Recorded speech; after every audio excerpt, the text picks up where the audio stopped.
de respeito e filosofia de qualidade para o ser humano. Nós não queremos mudar isso nunca. E essa qualidade, essa cultura da sua empresa, isso é importante para o crescimento. Você acha que a empresa consegue crescer sem propagar uma cultura própria? Na verdade, essa filosofia ela tem que estar incorporada na sua equipe e ela tem que ser sentida pelo seu cliente. Sim. Senão ela não funciona, senão ela é mentira, ela é ilusão. Então existem algumas filosofias que são ilusórias, outras são verdadeiras, são confirmadas, elas são reais, elas são sólidas. E isso faz com que o laboratório tenha um reconhecimento hoje enorme, não só pelos clientes, mas também pela classe médica. Nós somos hoje talvez o laboratório mais indicado pela classe médica para as pessoas fazerem os exames. Talvez não sejamos o mais procurado, porque nós selecionamos muito os nossos convênios. E com isso as pessoas até gostariam de fazer conosco. Mas por não terem o convênio, acabam tendo que adaptar em uma outra situação. Mas isso traz muita segurança, porque um médico hoje, que tem uma qualidade muito grande, um médico que estuda muito, ele apoia toda a clínica dele, todo o diagnóstico em cima do resultado do laboratório que ele recebe. É verdade. Então, se ele não tiver um resultado sólido, ele pode, às vezes, sair do caminho certo, baseado em resultados que podem trazer problemas para ele mais para frente. Isso é verdade. E, às vezes, um resultado errado pode trazer algum trauma para a pessoa, né? Se não, consequências maiores ainda. Com certeza. Né? Perda de credibilidade. Às vezes a pessoa pode enveredar por um tratamento que não seria adequado. É verdade. Então, isso é, com Esse certeza, muito sério. Quando se mexe com saúde, tem que ter garantia, não é verdade, doutor? A segurança é fundamental. Bom, no próximo bloco, não perca o maior momento de decisão na vida do empresário Humberto Abrão. Até já!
Estamos de volta com o programa Momento de Decisão, que hoje tem a participação do empresário Humberto Abrão, sócio fundador do laboratório que leva o próprio nome e que foi o primeiro em Minas a obter o título acreditado pela Sociedade Brasileira de Patologia Clínica. Doutor Humberto, qual foi então o seu maior momento de decisão? Olha, Liane, na vida da gente tem que analisar várias situações antes de você tomar algumas decisões. Eu acho que a decisão mais importante foi tomada ainda quando a gente estava na faculdade, quando eu conhecia a minha esposa, que na verdade não era minha esposa, ela era minha namorada, porque aconteceu uma passagem interessante. A Margarida, nós éramos colegas de faculdade, quando nós decidimos, como farmacêuticos bioquímicos, montarmos um laboratório numa cidade, numa época onde a predominância de laboratórios eram laboratórios médicos. E então era uma decisão muito importante, porque nós estaríamos colocando na prática talvez o profissional mais adequado, porque é o profissional que teve a formação, que teve a adequação para a execução de exames. Mas num conceito um pouco diferente daquela realidade, haja vista que os laboratórios eram de médicos naquela época. Então nós resolvemos montar um laboratório, mas um laboratório que fosse competitivo, que tivesse qualidade, que pudesse ganhar o espaço, que fosse reconhecido pela classe médica. Então foram assim, 2 farmacêuticos bioquímicos que resolveram criar uma estrutura, um laboratório que pudesse apresentar todo aquele desempenho, aquela qualidade, para podermos encarar o mercado naquela época como ele era. Então acho que esse foi o maior momento de decisão, mais difícil para nós. E por que será, naquela época, por que predominavam esses laboratórios formados por médicos, ao invés de bioquímicos? Na verdade, eu acredito que isso até é uma questão cultural ou uma questão local, porque na época existia um professor que era chamado o professor Otto, que era da Faculdade de Medicina, que tinha um laboratório, e era um professor mais tradicional. E alguns desses médicos que foram alunos deles seguiu essa linha de montar laboratórios. Certo. Então havia mais ou menos uma continuidade de uma ideia daquilo que eles viram na faculdade. Então nós praticamente começamos um ciclo novo, uma era nova, que era os bioquímicos montarem laboratórios, mas laboratórios de porte, laboratórios laboratórios que fossem reconhecidos pela qualidade, reconhecidos pela classe médica. Então, tanto é que depois disso vieram outros laboratórios, os bioquímicos agora já são, sem dúvida nenhuma, a grande maioria do número de laboratórios, o que era uma realidade que não era comum em outros estados. Em outros estados, os maiores laboratórios, os grandes laboratórios em número também eram de bioquímicos, farmacêuticos bioquímicos. Então, na verdade, acho que a gente começou uma nova fase, e esse foi um momento importante não só para nós, mas como para uma classe inteira, né? Você agora também faz exames odontológicos. Como é que foi essa mudança? Como é que é esse atendimento? Eu acho que um profissional de saúde ele tem que estar atento às necessidades do mercado. Então a gente percebeu que várias especialidades tinham necessidades particulares de execução de exames. Sim. A odontologia precisava de muitos exames ligados à área de microbiologia. Eles precisavam de preparar produtos que pudessem fazer preenchimento ósseo, que a gente chama hoje de matriz óssea. Sim. Eles precisavam de garantir esterilização dos seus produtos, como estufas e autoclaves. Então a gente já tinha essa parte interna. Então nós disponibilizamos uma microbiologia voltada e adaptada para a odontologia. Então nós fazemos hoje exames até para identificação de pessoas que têm propensão ao desenvolvimento de cárie. As crianças, porque nós fazemos culturas quantitativas de Streptococcus mutans, que é a bactéria responsável. Isso é muito importante. Muito. Inclusive, para você ter uma ideia, antes mesmo da dentição aparecer, já se consegue determinar aquelas crianças que têm uma carga grande de bactérias que podem vir de ter problemas com cárie no futuro. Isso é importantíssimo, porque a gente vê pessoas, né, às vezes chegam aí na faixa de 60 anos, né, com muito problema de dentição que vem lá do passado, né? Talvez por essa falta de prevenção, né? Falta de prevenção, falta de conhecimento e falta até de um diagnóstico mais adequado para poder ajudar a odontologia. Porque tinha que estar cuidando desde pequeno, né? Desde pequeno. Então a gente entrou nessa área, realmente é uma área que já tem alguns anos que a gente está e temos, assim, tido uma repercussão muito interessante que nos está fazendo repensar, inclusive, a disponibilização do laboratório para outras áreas. Eu acho que é importante, já que o laboratório tem uma estrutura montada onde ele pode adaptar a estrutura dele para a execução de vários exames úteis, não só para as especialidades, mas como para a comunidade mesmo. Então, acho que tem muito espaço hoje para um laboratório fazer, por exemplo, análises de água, análise de alimento. Então, tudo é uma questão de você visualizar o seu momento, perceber que tem uma certa utilidade e disponibilizar. E na área, agora você também está querendo ampliar para veterinária. Como é que você vai fazer nessa área? Mas o que nós temos é o seguinte, o laboratório ele tem um conceito de qualidade muito grande, reconhecido inclusive em outras especialidades. E os veterinários têm ligado muito para o laboratório pedindo para a gente montar isso daí. Como o laboratório sempre é muito prudente naquilo que ele faz e nas expansões, nós estamos realmente analisando. A Rafaela, que é a minha filha que formou em bioquímica, está fazendo uma análise detalhada disso, porque são exames conduzidos de maneiras adequadas, em equipamentos próprios, com matrizes biológicas próprias. Então nós temos que tomar alguns cuidados para que isso seja colocado sem prejudicar a nossa rotina e trazendo a mesma qualidade desses exames que nós já temos para os exames da área de veterinária. É um estudo realmente que nós estamos fazendo, muito sério, já está em fase bem avançada e a gente provavelmente deve estar iniciando a curto prazo alguns exames, não só na área de veterinária, mas ligados à área de genética veterinária, algumas coisas que podem trazer benefícios para uma melhoria não só da saúde animal, mas melhoria da qualidade de raça animal. E dos embriões, talvez, também hoje em dia está se usando muito na veterinária, né, a transferência, né, dos embriões, tudo isso, é tudo muito moderno, né? O laboratório tem que estar apoiando, é verdade? Muito moderno e muito rápido, Liliane. Hoje em dia nós temos, inclusive, a ideia hoje das células tronco, quer dizer, o laboratório hoje tem muito espaço para trabalhar. Então é preciso que você esteja atento a essas exigências do mercado, isso te faz ser um empresário, e aí que surge, eu acho que o grande lance do seu programa, que são os momentos de decisões. Eu acho que o momento de decisão, na verdade, nunca é um momento só. São vários a cada momento, você é desafiado, mas tem alguns que são mais importantes ou que te ajudam mais. Então, por exemplo, mesmo dentro do laboratório, eu tenho que tomar algumas decisões, alguns momentos de decisões importantes que podem trazer e agregar alguns valores ao laboratório que mudam, às vezes, a história de uma empresa. Veja os detalhes da decisão mais importante que o empresário Humberto Abrão tomou nesses 28 anos de mercado.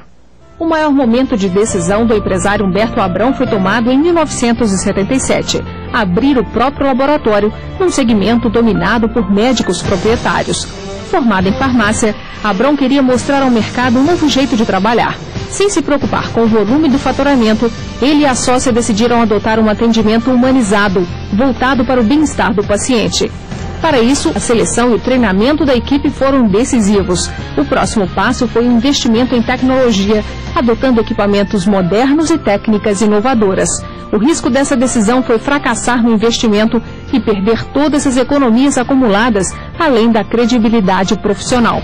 A decisão deu certo, o laboratório está perto de completar 30 anos de mercado, Tem 140 funcionários, 2 unidades em funcionamento e mais 2 planejadas, e foi o primeiro a receber o título de acreditado pela Sociedade Brasileira de Patologia Clínica. Doutor Humberto, você escreveu um livro sobre doenças sexualmente transmissíveis. Você pensa em escrever outro livro? Olha, Liliane, para te falar a verdade, no momento não. Porque quando a gente escreveu esse livro sobre doenças sexualmente transmissíveis, havia uma participação muito grande, eu participava de muitos congressos. O laboratório hoje tem me absorvido de alguma maneira que eu acho que se eu parar para escrever algum outro livro, eu posso sacrificar um pouco a atividade dentro do laboratório. Então não é a ideia, a gente já tem feito nós fazemos muitas palestras, participamos de muitos congressos, então acho que a minha atividade didática agora ela vai ficar mais voltada para a participação em eventos e congressos.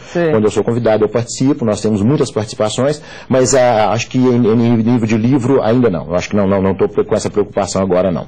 Um livro como o que o senhor escreveu, quanto tempo de dedicação, quantos meses o senhor gastou escrevendo o livro? Esse livro ele foi fruto de uma série de apresentações que eu fazia nos congressos. Então, ele relativamente foi rápido. Nós escrevemos esse livro com 3, 4 meses.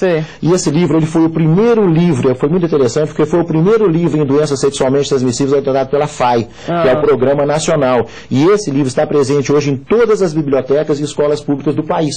Então, é um livro que teve uma repercussão muito grande. Então, eu acho que a ideia de fazer esse livro foi de fazer um trabalho social grande. Então, eu não estou preocupado agora, talvez, porque eu já tenho, por exemplo, vários capítulos escritos em livros científicos. Eu tenho capítulos escritos no livro do professor Ricardo Veronese, de São Paulo, do professor Mauro Romero, mas são livros técnicos, livros de medicina. Então, isso nós continuamos a fazer. Mas um livro social com essa característica, ele envolve uma adaptação muito grande do momento, da clientela e da finalidade. Então, acho que esse eu não vou mexer agora, não. Preciso trabalhar um pouco. Talvez deixe aí para suas filhas, né, que estão começando o negócio. Exatamente. Aí elas estão com mais tempo, mais disponibilidade, mais ânimo. Tá certo. E qual que é o segredo de um negócio bem administrado, doutor Humberto? Para deixar aí para os nossos telespectadores uma mensagem. O que é mais importante? Administração, controle, vocação? Liliane, eu vou resumir numa palavra, que eu acho que eu tenho alguma propriedade para falar isso. Presença.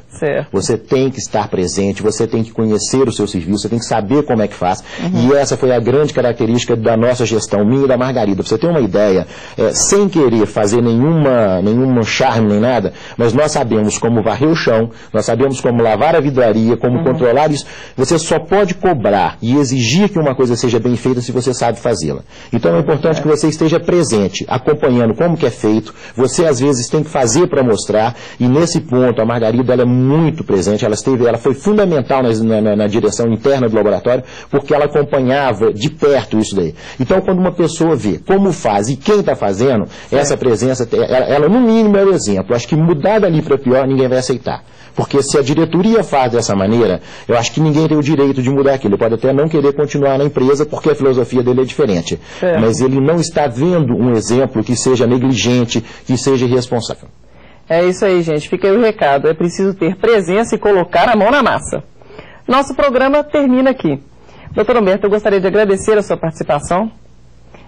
Eu tenho certeza que toda essa experiência vai ajudar quem quer crescer, né, quem está buscando a sua vocação e quem quer trabalhar. É verdade. Eu que agradeço a oportunidade. Acho que realmente o espaço é muito interessante porque nós estamos atravessando um momento de muita dificuldade das pessoas tomarem decisões na vida, não só profissional, até mesmo empresariais. Eu acho que quando se conhece um pouco de algumas empresas e alguns profissionais, isso te ajuda a sedimentar um pouco daquilo que você quer fazer e do que você quer ser. Então, parabenizar pelo programa e agradecer a oportunidade. Muito obrigada. A principal mensagem que eu gostaria que você guardasse da entrevista de hoje é sobre a coragem para realizar um sonho.